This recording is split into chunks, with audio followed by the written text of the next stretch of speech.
Déjà vu is that weird, fleeting feeling that you've lived through a moment before. We've all experienced it. Most people brush it off as a brain glitch or a coincidence, but sometimes it feels wrong, like reality is repeating itself in ways it shouldn't. These are 4 allegedly true stories of déjà vu that didn't fade away, but rather they spiraled into something terrifying. I don't usually talk about this with people because of how insane it sounds, but something happened to me back in 2017 that made me question not just my sanity, but the structure of reality itself. I was living in a pretty dingy apartment complex in central New Jersey, a 3-story brick building that probably hadn't been renovated since the late 80s.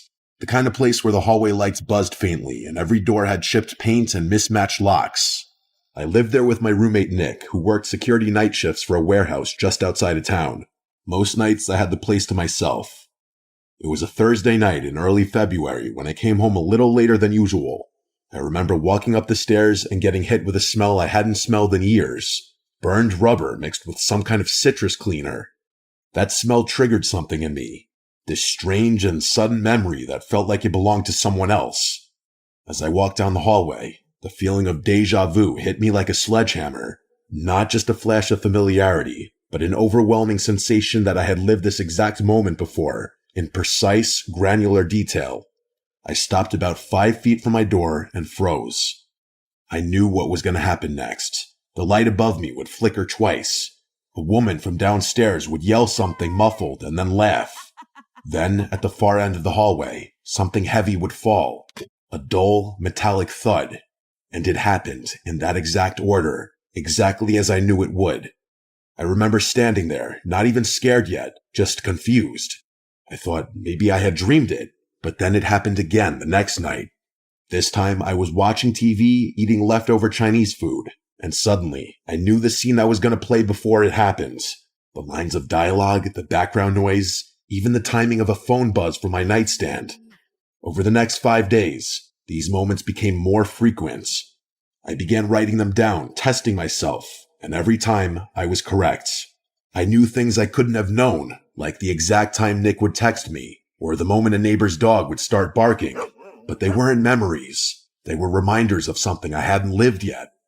That's when the dreams started. I dreamed I was lying in bed and the door opened. Nick walked in pale and dripping sweat and said, "There's someone in the building." His voice sounded wrong, like too flat, like it was being played from a recording. I asked who, and he just stared at me. That dream played every night. But the final night, it wasn't a dream. At 3:12 a.m., my door opened, and Nick was standing there, saying the exact same words. I followed him into the hallway with a bat in hand. He pointed toward the stairwell. There was no one, but something felt off. The shadows didn't move the way they should.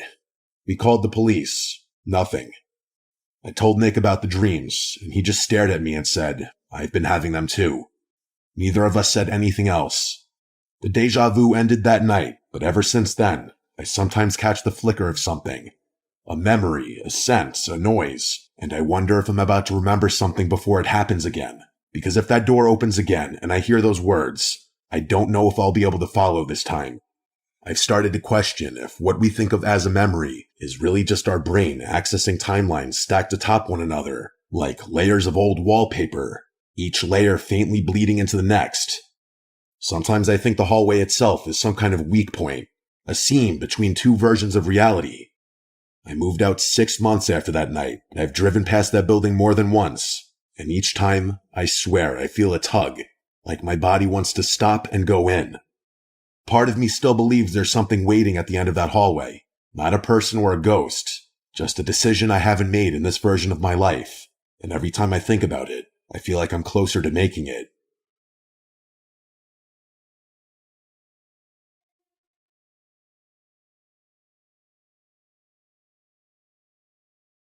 My name is Ryan.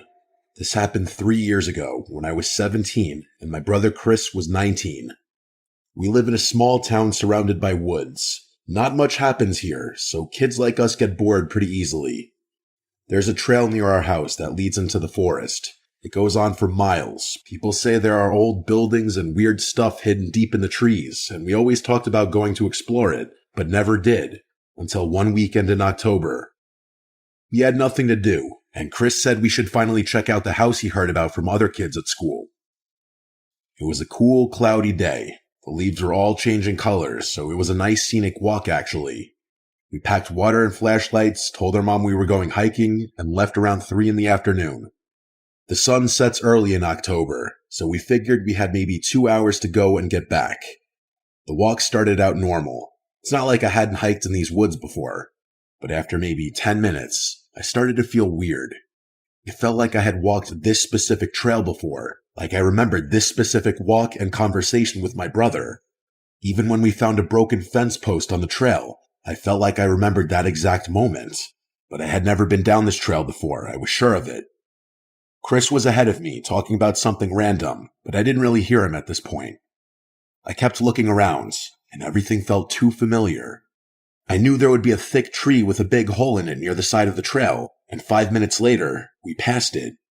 I didn't say anything out loud, like I've experienced déjà vu before. This time, it just felt weirdly more intense. The deeper we went, the more memories came back. I started to remember a house, a 2-story house with green paint peeling off and a broken front step. I saw it clearly in my head.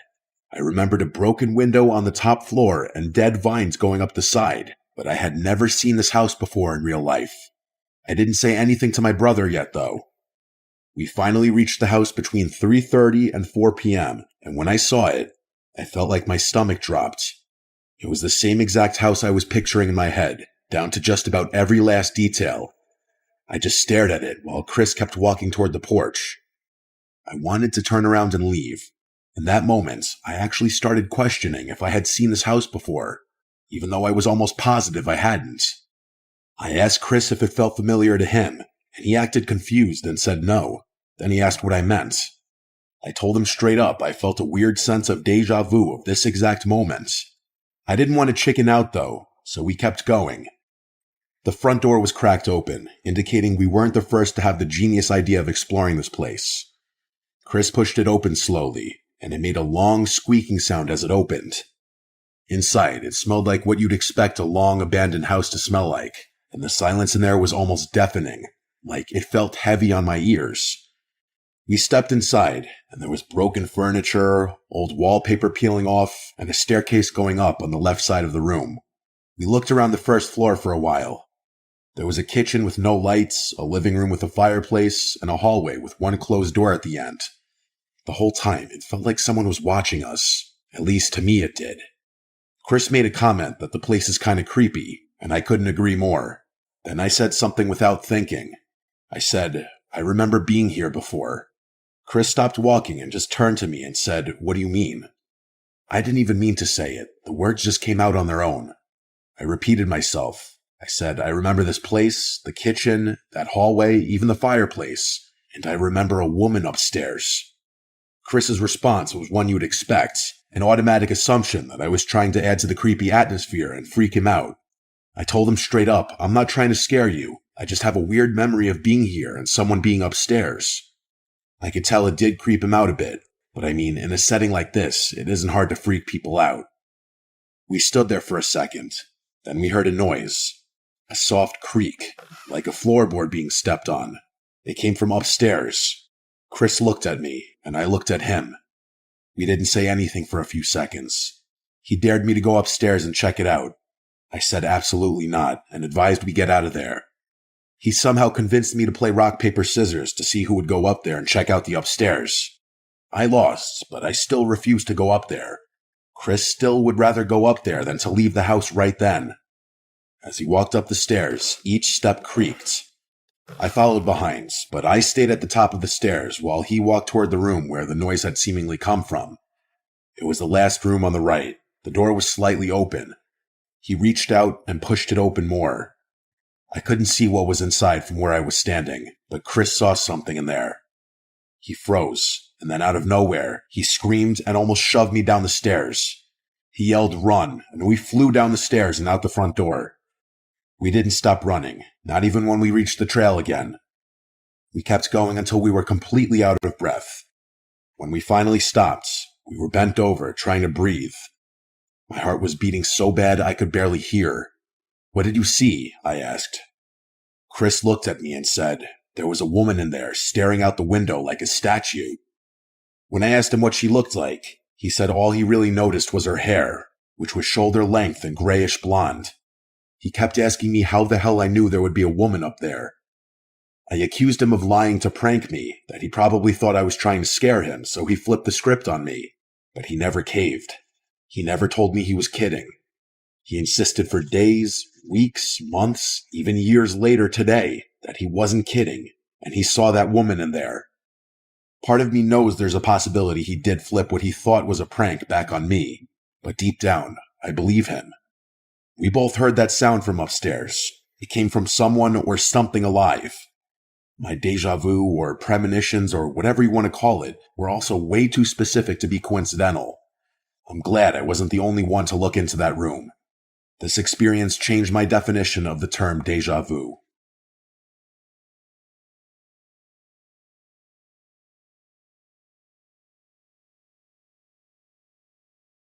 In 2020, during one of those strange in-between phases of lockdown and reopened stores, I had a stretch of time that felt less like reality and more like I was walking through a scripted loop I couldn't escape. I was driving home late from my girlfriend's house, maybe 1:30 in the morning. It had just snowed, not heavy, but enough to turn the roads slick. I live in a small town outside Scranton, Pennsylvania, and there's this one intersection near my place that's infamous for accidents. It has 4 stop signs but no lights, and on snowy nights you have to basically guess if the other driver will obey them. As I approached the intersection, I felt something heavy settle in my chest. It wasn't fear at first, just a strange sense of being out of place, like I had stepped into a moment I had already lived. I slowed down, even though I had the right of way. Then, without warning, a black pickup truck blew through the stop sign on my left. If I hadn't hit the brakes early, it would have plowed straight into my side. I pulled over, shaking, watching the taillights vanish into the snow. That would have killed me, I knew it. But what scared me more was that I knew it was coming. Not in the way you anticipate danger. I mean, I remembered it. I remembered the details like the crunching metal and the glass and the airbag crushing my face. None of it happened, but I remembered it like a fact. I chalked it up to stress. The pandemic, the isolation, whatever. But then, a few nights later, I had another episode. I was at a red light, and I remembered the song that would come on the radio before it did. I remembered the woman walking her dog across the street, even though I couldn't see her yet. I started to feel like I wasn't living in the present anymore, just reenacting it. Then the dreams began. Same road, same crash. Each night more vivid. In one dream, I got out of the car and saw my own body slumped in the driver's seat with my eyes glassy and a long gash across my temple. I could hear myself trying to breathe. On the 5th night, I woke up in a sweat and told myself I wouldn't take that route again. I drove 10 minutes out of the way and took the highway instead. Later that day, I got a message from a friend. There had been a fatal crash at that same intersection. Same time I usually drove through it. Same make and color of my car. A different person, but the same ending. Ever since then, I've wondered, was I remembering my own death in another timeline? Was some part of me rerouted at the last second? Or was I just another version that got lucky, while another me didn't? I haven't had déjà vu like that since, but sometimes when I drive at night and the road looks too familiar, I get chills, because maybe some part of me remembers something I'm not supposed to. I later looked into near-death experiences and found people reporting the same kind of thing, memories of things that hadn't happened yet, only they always involved a close brush with death. Maybe déjà vu is just a side effect of slipping through the cracks. Maybe time isn't a line at all, but a constantly reloading loop, and occasionally something inside us remembers what happened before the reset. If that's true, then every time we avoid disaster, it might not be because of luck. It might be because we've already lived through it. And some part of us is trying desperately to keep it from happening again.